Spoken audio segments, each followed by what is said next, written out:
Más de 200 personas han sido deportadas de Estados Unidos a una megacárcel en El Salvador. Allí están incomunicados, sufren torturas y no se respetan los derechos humanos. Son hombres jóvenes acusados sin pruebas de ser pandilleros. A veces son detenidos solo por su aspecto físico. Donald Trump lo justifica con una ley del siglo XVIII y cuenta con el apoyo del presidente salvadoreño Nayib Bukele. Soy Silvia Cruz La Peña. Hoy en El País, venezolano, migrante, tatuado, factores de riesgo para que te deporten en Estados Unidos.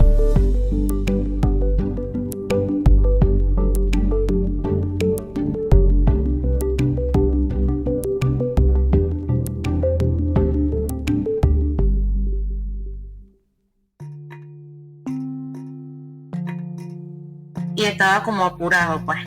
Y bueno, después en la tarde, él me llamó y me dijo, mamá, no le quería decir esto, pero me dijeron que iba a deportar. Hola, Nicolás. Hola, Silvia. Nicolás Dale, periodista del País América. Me estás hablando ahora desde México, pero ¿a quién escuchamos en este audio? Ella es Adelis del Valle Silva, es la madre de Luis Carlos José Marcano Silva, un venezolano de 26 años. Ella me está contando ahí de cuando hace alrededor de mes y medio Luis Carlos la llamó desde un centro de detención para migrantes para felicitarla por su cumpleaños. Ella estaba en la isla de Margarita, en Venezuela, y se alegró de oír la voz de su hijo, pero notó algo raro. Unas horas más tarde le entró otra llamada y su hijo estaba llorando. Entre llantos le decía que no quería arruinarle la celebración a su mamá, pero que tenía que contarle que lo iban a deportar a Venezuela al día siguiente. Él dice que no entendía, que si él no había hecho nada malo en el año y medio que llevaba viviendo con permiso temporal en Estados Unidos tras cruzar la frontera y haber solicitado asilo. Si lo expulsaban de Estados Unidos, se quedarían solas su esposa y sus 2 hijas, que tienen 8 y 3 años y que habían llegado con él. Adelis trató de consolar a su hijo, como cualquier mamá. Le dijo que encontrarían una solución para estar juntos una vez él estuviera otra vez en casa. Pero Luis Carlos nunca volvió. Fue expulsado de Estados Unidos a El Salvador e internado en una infame cárcel de máxima seguridad.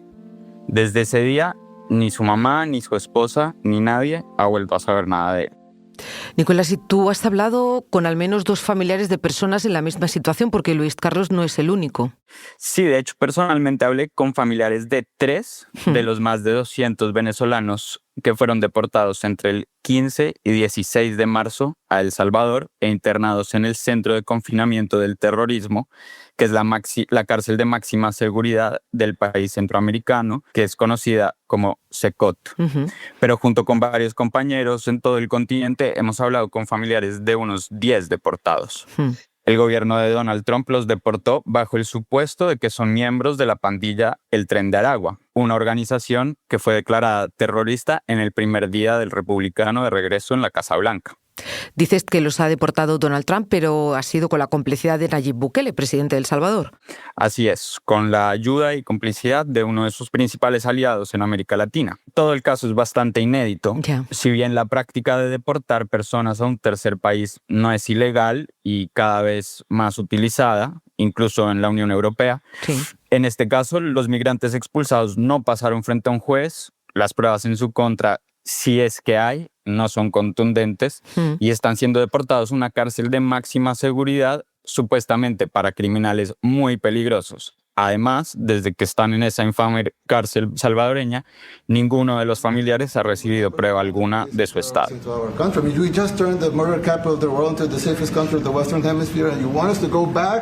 Aquí les oímos a ambos dirigentes en el encuentro que mantuvieron en la Casa Blanca. Bukele decía que no le gusta mucho liberar lo que él llama terroristas. Sí, Donald Trump prometió llevar a cabo la mayor deportación de la historia y esta tal vez fue su promesa clave en las elecciones. Y las estrategias de Nayib Bukele en su cruzada contra las pandillas salvadoreñas parecen estar sirviendo de guía hasta cierto punto, en tanto que las detenciones masivas en Estados Unidos que se están viendo están incluyendo a muchas personas inocentes, a las que tilda de pandilleros o, intercambiablemente, terroristas, justificando así la vulneración de sus derechos. ¿Y su manera de colaborar, Nicolás, es mandar a supuestos delincuentes a sus cárceles? Sí, de hecho no es solo una influencia. Según se sabe, Bukele aceptará deportados desde Estados Unidos en sus cárceles por $20,000 anuales por cada persona. Por ahora son supuestos miembros de algunas pandillas salvadoreñas como la Mara Salvatrucha o Barrio 18, pero también la venezolana Tren de Aragua. Y están siendo internados, como dije antes, en el Secot, esta mega cárcel de máxima seguridad que ha sido objeto de denuncias por malos tratos, violencia, tortura y en general por la vulneración de los derechos humanos. Por poner un ejemplo, en estas cárceles el trabajo forzado de los presos es común y Bukele presume de ello sin problema.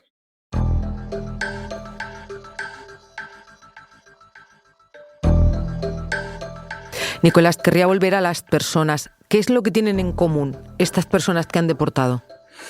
En este caso, lo que tienen en común es que están acusados de ser pandilleros sin pruebas, o apenas sin pruebas.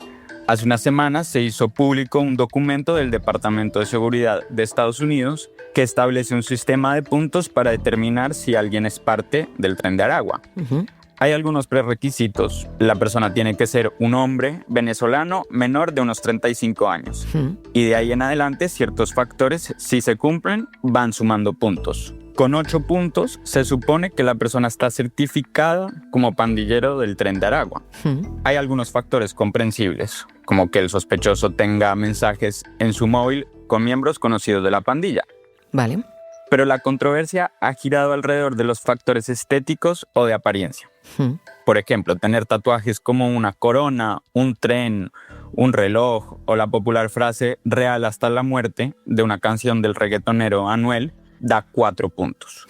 Usar ropa deportiva de equipos estadounidenses como los Chicago Bulls o de la marca Jordan otorga otros 4. Como ya uno piensa, pues ya eso es algo en contra del venezolano. Ya ser venezolano es un delito porque ahí hay compañeros con él. Está un chico del Zulia que él no tiene ningún tatuaje y igual lo vincularon con esa banda. O sea, ya ese es algo que tienen en contra de los venezolanos. Esto es lo que me dijo Adelis, pero en otras palabras, como llegar a los 8 puntos es realmente muy fácil, es prácticamente una criminalización de ser venezolano, porque esos tatuajes y esa ropa es muy común entre los jóvenes venezolanos.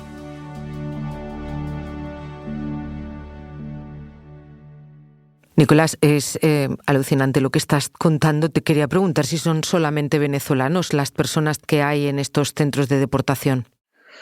Bueno, ahora son venezolanos o salvadoreños, pero muy mayoritariamente venezolanos, porque bajo la ley con la cual justifican la expulsión expedita y sin el debido proceso judicial, la llamada Ley de Enemigos Extranjeros, que data de 1798, los expulsados deben hacer parte de una fuerza invasora en el país. La ley solo había sido usada 3 veces antes, en una guerra de 1812 contra el Reino Unido y en las 2 guerras mundiales. En esta ocasión, el argumento es que como el Tren de Aragua está catalogado como una organización terrorista, sus miembros equivalen a un ejército invasor. El argumento es endeble, pero por ahora, aunque ha sido sujeto de demandas, las Cortes han dicho que se sostiene. Me estás diciendo, aunque de alguna manera lo estaba diciendo Adelis también en su audio, me estás diciendo que ahora mismo tener rasgos latinos y pisar suelo estadounidense no es seguro. Bueno, no es exactamente tan sencillo como eso, porque en Estados Unidos hay unos 60 millones de latinos, la mayoría de los cuales son ciudadanos. Pero las advertencias y evidencias de los últimos meses es que se está lanzando una red tan amplia para deportar gente que es relativamente fácil verse enredado en ella, aunque se sea ciudadano o residente legal. Claro. Nicolás, ¿han deportado también a mujeres? Es una buena pregunta, pero creo que en el contexto particular de este caso de las deportaciones a El Salvador puede confundir. Estados Unidos deporta muchas mujeres y hombres y también menores todos los días por diversas razones, más o menos válidas. De hecho, por ahora, Trump, aunque está deteniendo y arrestando migrantes a un ritmo mucho mayor que sus predecesores, no está deportando tanta gente al mes como Joe Biden. Dicho esto, en estas deportaciones de supuestos pandilleros no hay mujeres porque no es considerado que ellas puedan ser pandilleras. Ahí fuimos a la cita en avión. En avión compramos los boletos y nos trasladamos hasta el día de la fiesta de Ciudad de México de Nogales. Habían bastantes personas, venezolanos, como no sé si más de 30 o 40 personas, o 50, era bastante gente. Y pues nos pusieron a llenar todo tipo de documentos y esas cosas. Mi esposo comenzaba a ver que quien tenía tatuajes tenía que poner qué tatuaje tenía y por qué, algo así. Entonces pues yo no tengo nada de tatuajes, mi hijo tampoco tiene tatuajes, mi esposo sí tiene tatuajes. Y él pues puso que tenía un tatuaje en el brazo de unos lobos, un reloj. Okay. Esta es Carolina. Ella la detuvieron en la frontera junto a su esposo Julio en julio del año pasado. Entraron al país con una cita que sacaron por la aplicación CBP One, que el gobierno Biden lanzó hace unos años para agilizar las entradas y las peticiones de asilo. Ellos llevaban 6 años viviendo en Perú, donde montaron un pequeño negocio de mototaxis y luego pasaron varios meses trabajando en una taquería de Ciudad de México mientras esperaban la fecha de su cita. La mujer y el adolescente fueron liberados después de unas horas, pero Julio nunca salió. En el momento en que le vieron el reloj tatuado en el brazo, que había sido un regalo de aniversario de Carolina, sus caminos se separaron y ahora Julio está apresado en el Secot en El Salvador. Nicolás, ¿en qué momento suelen ser apresados? ¿Cuando cruzan la frontera, como esto que contaba Carolina, o pueden llevar ya tiempo en Estados Unidos? Es muy difícil generalizar porque son muchos casos y todavía no sabemos todo de cada uno de ellos. Yo conozco muchos casos diferentes, desde personas como Julio, de quien acabamos de oír, que lo detuvieron cuando entró al país a mediados del año pasado. Sí. Pero también he visto casos de algunas personas que llevaban ya años en Estados Unidos y apenas estuvieron unos días en detención antes de ser deportados. Nicolás, quiero que me sigas hablando de todo esto, pero dame un momento. Enseguida volvemos.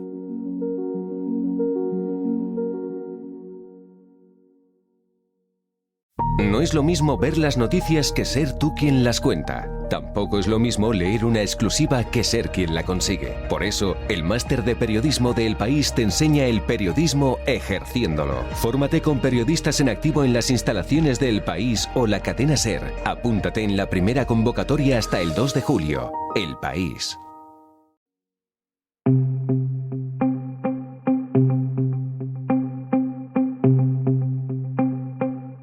Estoy hoy hablando con Nicolás Dale, hablando de las deportaciones de personas venezolanas de Estados Unidos a El Salvador. Me has hablado, Nicolás, de esos rasgos que buscan, tatuajes, ropa deportiva, una especie de quiniela donde se acumulan puntos para ser deportado, precisamente. Pero me has citado antes algo que me ha llamado la atención, que son los centros de deportación en El Salvador. ¿Me puedes contar qué son y en qué condiciones están? Porque has utilizado la palabra infame en alguna ocasión, pero me gustaría que me dieras algún detalle más.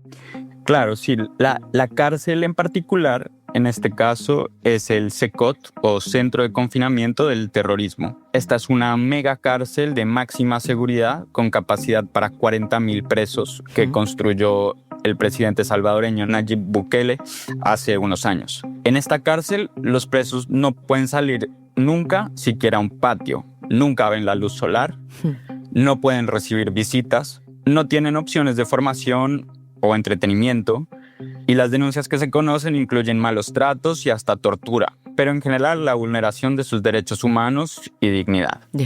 En este caso de los venezolanos deportados, además de todo esto y de que son inocentes de acuerdo a las pruebas de los familiares y algunas investigaciones independientes, se suma que no sale ninguna información de la cárcel. Claro. Por lo tanto, los familiares que saben de las condiciones en esa cárcel están realmente muy angustiados. Están pidiendo pruebas de vida, como si se tratara de un secuestro. La organización Human Rights Watch lo ha catalogado como desaparición forzada, conforme al derecho internacional. Y en los últimos días, de hecho, el New York Times publicó la historia de un hombre cuya familia estaba denunciando como desaparecido. Después de ser detenido por los servicios migratorios estadounidenses, su rastro se perdió por completo. Su ficha oficial fue borrada y nadie sabía nada de él porque tampoco figuraba en la lista de los venezolanos trasladados a El Salvador, que se publicó unos días después de que salieran esos vuelos. A las pocas horas de que publicara el New York Times, el gobierno de Trump admitió que en realidad no eran 238 los trasladados, sino por lo menos 252. Con esto, las sospechas sobre los procedimientos y las detenciones arbitrarias solo están aumentando. Oye, ¿y los centros de Estados Unidos, los centros por los que pasan antes de ser deportados, cómo son? ¿Se respetan ahí los derechos humanos al menos? Bueno, estos de hecho se conocen más y los familiares saben que los detenidos que pasaron por ahí estuvieron en terribles condiciones porque se les permite el uso de unos teléfonos de pago con los que pueden llamar a sus familiares a diario. Ujú. Aunque varía un poco de centro en centro, estas cárceles migratorias en Estados Unidos son conocidas por ser inhumanas, Mm. especialmente desde que las detenciones han aumentado con Trump. Ahora los detenidos están hacinados en cuartos pequeños que no son habitaciones, Mm. están mal alimentados o humillados constantemente.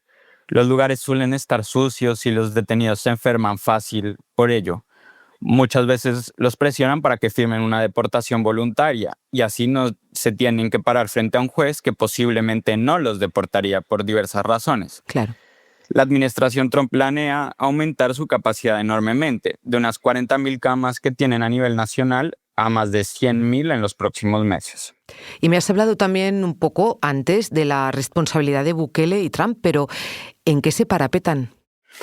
Bueno, la batalla en Estados Unidos ahora es jurídica y gira en torno a la negación del debido proceso, precisamente el derecho que tienen los deportados de defender su caso frente a un juez, quien es el que en última instancia debe decidir si la persona debe ser expulsada por haber incumplido las leyes migratorias del país, porque su solicitud de asilo ha sido negada o porque es un pandillero Mm.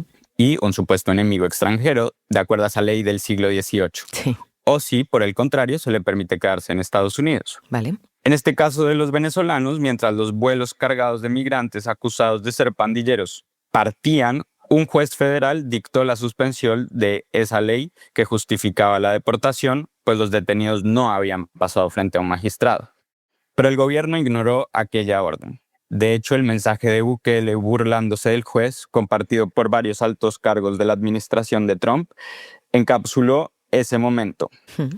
Upsi, demasiado tarde, puso Bukele en X. Ya. Y eso ha precipitado un enfrentamiento legal que ha ido y venido en las últimas semanas hasta que ha llegado rápidamente al Tribunal Supremo. Ha llegado al Supremo, pero ¿qué puede pasar ahora, Nicolás?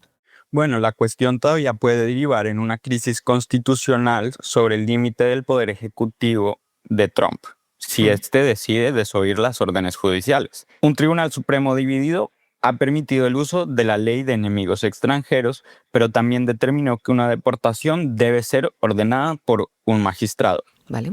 Hace ya más de una semana, el mismo Supremo ordenó que se suspendiera la deportación de otros 50 venezolanos a El Salvador y hace unos días una jueza ha dictado ciertas reglas para poder usar la ley, entre las que está un aviso en español por lo menos 21 días antes de la deportación. Vale.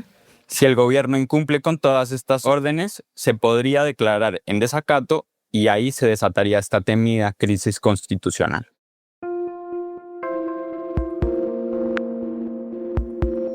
Oye, Nicolás, estamos hablando de Trump y de Bukele, pero los ciudadanos de los que hablamos son nacidos en Venezuela. ¿Qué dice su presidente, Nicolás Maduro? Bueno, Maduro se ha pronunciado fuertemente en contra de estas deportaciones y de hecho eso lo ha fortalecido internamente ante los ojos de sus ciudadanos. Pero más concretamente el gobierno venezolano, a través de una firma de abogados salvadoreño, ha presentado un habeas corpus solicitando la liberación de los ciudadanos venezolanos en El Salvador.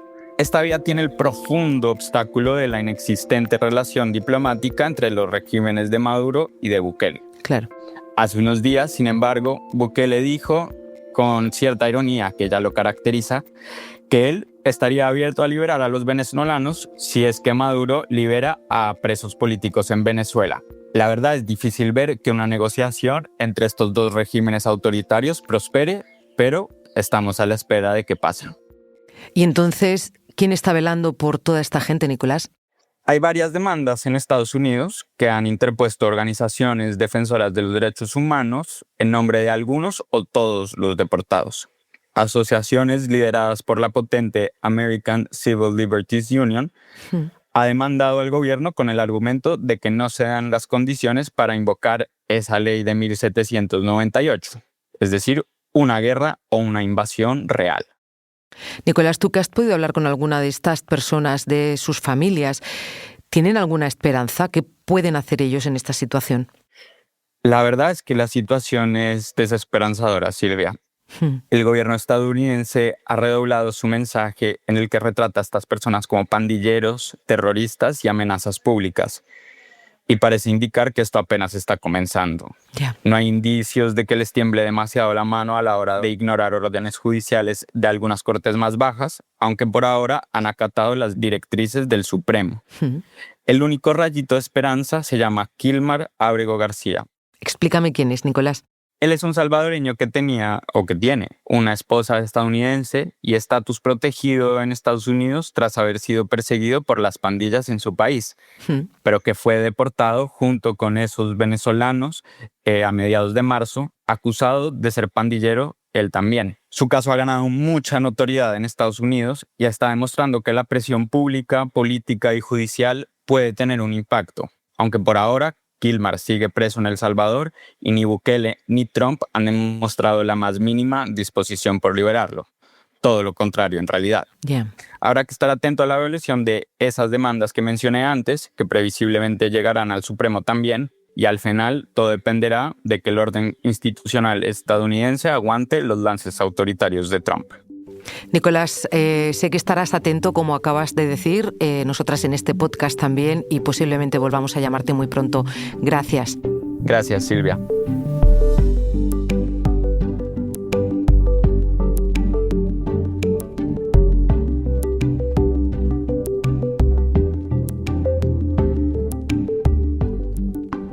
Este episodio lo han realizado Belén Remacha y Nicolás Dale. La grabación en estudio es de Nacho Taboada. El diseño de sonido de Nicolás Chabertidis. La edición de Ana Rivera. Yo soy Silvia Cruz La Peña y he dirigido este episodio de Hoy en el País. Gracias por escuchar.